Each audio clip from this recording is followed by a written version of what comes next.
Assalamualaikum warahmatullahi wabarakatuh. Perkenalkan, kami dari kelompok 4 intervensi komunitas Fakultas Psikologi Universitas Muhammadiyah Jember yang akan menjelaskan tentang penanganan intervensi komunitas dalam metode crisis center.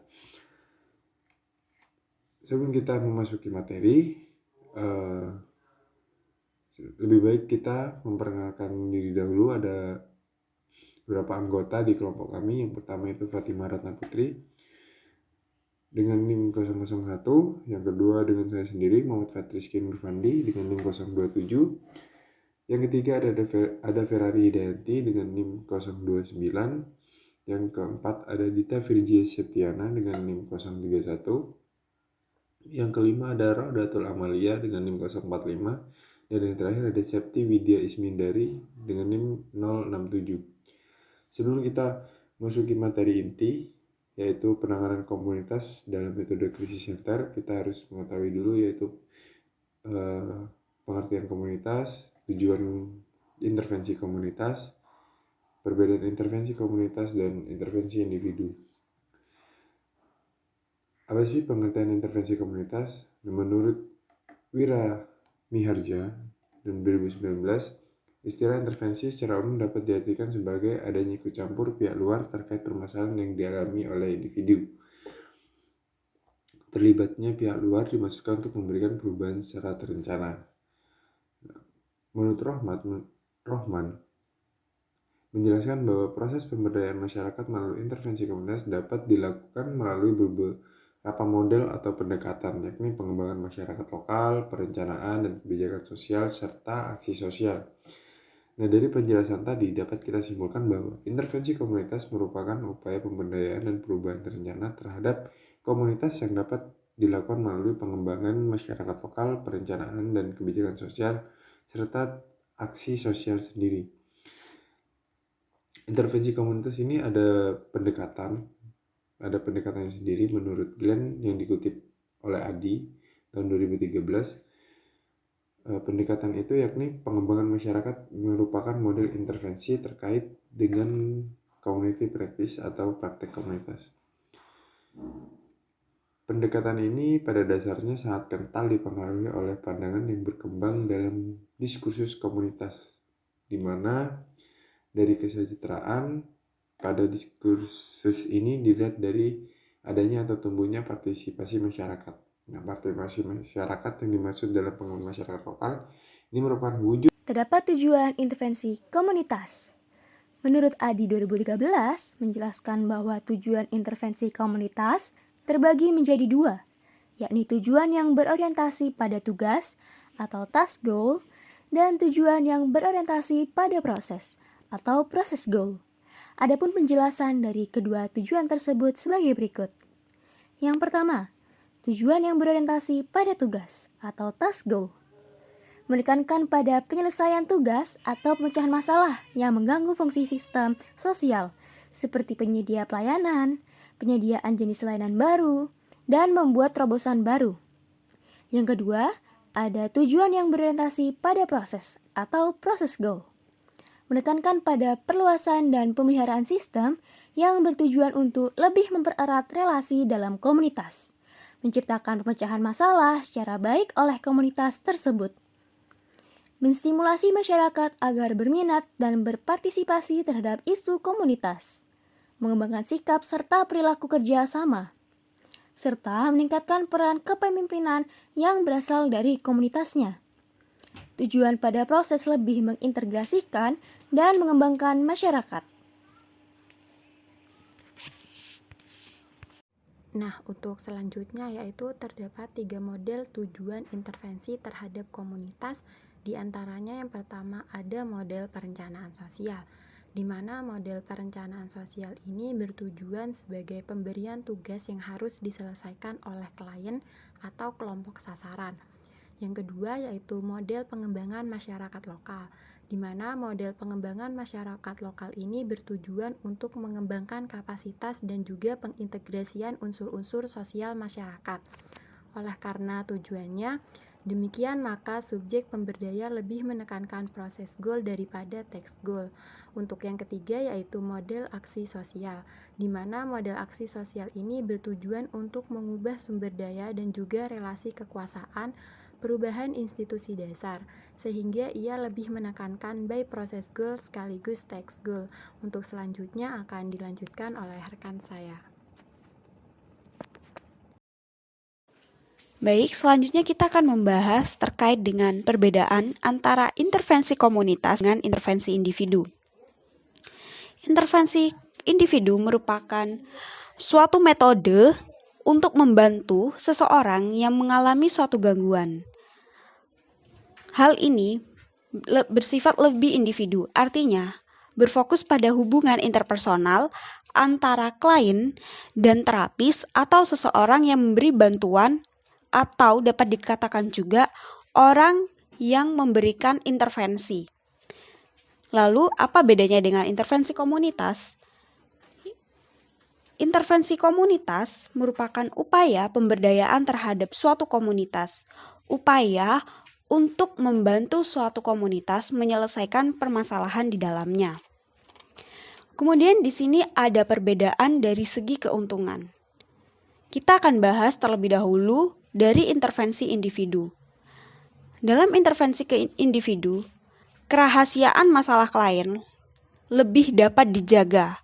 Hal ini karena di dalamnya hanya ada klien dan sang pemberi intervensi. Kemudian, klien menerima perhatian yang lebih intens dari pemberi intervensi atau terapis. Selanjutnya, untuk kecepatan terapi dapat disesuaikan dengan klien. Artinya, hal ini disesuaikan dengan kebutuhan klien. Hal ini bisa saja berjalan dengan cepat, namun bisa saja berjalan dengan lambat. Hal ini disesuaikan dengan kebutuhan klien. Intervensi individu memungkinkan pengembangan kesadaran diri dengan mendiskusikan masalah dan mendapatkan umpan balik dari terapis. Kemudian, klien dapat mengatur waktu untuk sesi intervensi yang paling sesuai dengan jadwalnya. Kemudian, intervensi individu memungkinkan pengembangan keterampilan komunikasi. Baik, jika tadi kita telah membahas dari sesi intervensi individu, selanjutnya kita akan membahas terkait dengan keuntungan dari intervensi komunitas. Yang pertama, dalam intervensi komunitas dapat memberikan kesempatan bagi anggota untuk saling memberi dan menerima umpan balik. Hal ini karena di dalam intervensi komunitas tidak hanya ada satu klien, atau dapat dikatakan tidak hanya ada satu orang yang memiliki suatu permasalahan, tetapi ada lebih dari satu orang. Jadi di dalam intervensi komunitas, seseorang dapat saling bertukar pikiran untuk saling memberikan umpan balik, memberi dan menerima umpan balik. Kemudian selanjutnya, dalam intervensi komunitas, meyakinkan individu bahwa mereka tidak sendiri dan bahwa individu lain memiliki masalah dan perjuangan yang sama. Selanjutnya, intervensi komunitas menawarkan untuk menerima dukungan dari orang lain dan memberi dukungan kepada orang lain. Kemudian, intervensi komunitas membantu individu dalam mengembangkan keterampilan komunikasi dan keterampilan dalam bersosialisasi. Dan juga memungkinkan klien untuk belajar bagaimana mengungkapkan masalah mereka dan juga menerima kritik dari orang lain. Selanjutnya, intervensi komunitas memungkinkan individu untuk mengembangkan kesadaran diri dengan mendengarkan orang lain dengan masalah yang serupa. Dan yang terakhir, individu dalam intervensi komunitas dapat mencontoh perilaku sukses dari individu lain yang telah melalui pengalaman serupa. Hal ini karena di dalam intervensi komunitas tidak hanya ada satu orang saja, tetapi terdapat beberapa orang di dalamnya dibantu dengan pemberi intervensi. Yang selanjutnya ada penanganan metode krisis center. Karakteristik dari tujuan pelayanan krisis ini untuk memberikan layanan kepada para korban atau orang yang membutuhkan bantuan dalam bidang tertentu. Selanjutnya adalah dalam metode krisis center, kelompok 4 menemukan contoh dari lembaga swadaya masyarakat yang menggunakan metode krisis center, yakni dari Rifka Anissa Krisis Center. Metode krisis center dalam video dan jurnal ini mengenai Rifka Anissa WCC yang memiliki beberapa karakteristik antara lain. Yang pertama, memberikan pendampingan terhadap korban kekerasan.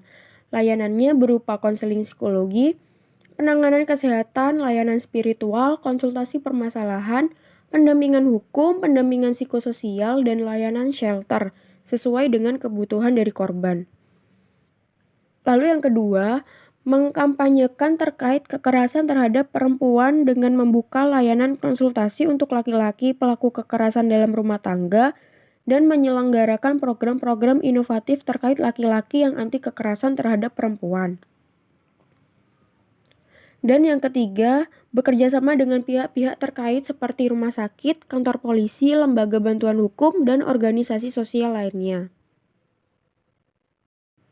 Berikutnya adalah keterkaitan dengan konsep dasar dan prinsip pendekatan komunitas. Komunitas sendiri merupakan sekumpulan orang yang memiliki value atau nilai yang sama. Rifka Anissa WCC ini merupakan layanan swadaya masyarakat yang terbentuk atas dasar dorongan para aktivis Yogyakarta. Tujuan terbentuknya yakni untuk memberikan pendampingan bagi perempuan korban kekerasan dalam Kusumawati 2014. Dalam komunitas terdapat beberapa pendekatan menurut Kelly, Trickett, dan kawan-kawan. Antara lain yakni yang pertama, interdependence, mengartikan bahwa setiap sistem sosial sebagai ekosistem biologis yang memiliki keragaman bagian dan relasi yang saling berhubungan dengan sistem lainnya. WCC sendiri menggunakan prinsip interdependence. Hal ini sejalan dengan terbentuknya atas dasar aktivis asal Yogyakarta dan WCC bekerja sama dengan pihak-pihak lain dalam hal pemberdayaan wanita. Lalu yang kedua, cycling of research. Artinya, setiap sistem yang dapat dipahami melalui pengujian bagaimana sumber daya itu dapat diartikan, digunakan, diciptakan, dihemat, dan diubah. WCC sendiri memberdayakan para wanita korban dari kekerasan dan masyarakat sekitar sehingga menjadi sumber daya yang memiliki kemampuan dan kreativitas. Lalu yang ketiga ada adaptation, merupakan prinsip ketiga yang menekankan pada transaksi antara individu dan lingkungan. Suatu komunitas yang tidak merespon kebutuhan atau kondisi dari anggotanya akan mengalami kesulitan untuk mempertahankan keterlibatan anggota atau penarik anggota baru. Adaptasi ini terdiri dari dua proses. Yang pertama, individu berusaha menguasai hambatan atau tuntutan dari lingkungan. Lalu yang kedua, lingkungan yang menyesuaikan dengan keadaan anggota. Adaptasi yang pertama ini dilakukan dengan cara individu yang tergabung dalam WCC mampu beradaptasi dengan lingkungan di WCC. Adaptasi yang kedua dilakukan dengan cara lingkungan WCC ini menyesuaikan dengan karakteristik dan permasalahan yang dialami individu, karena individu yang dibina dan diberdayakan oleh WCC memiliki tingkat permasalahan yang berbeda.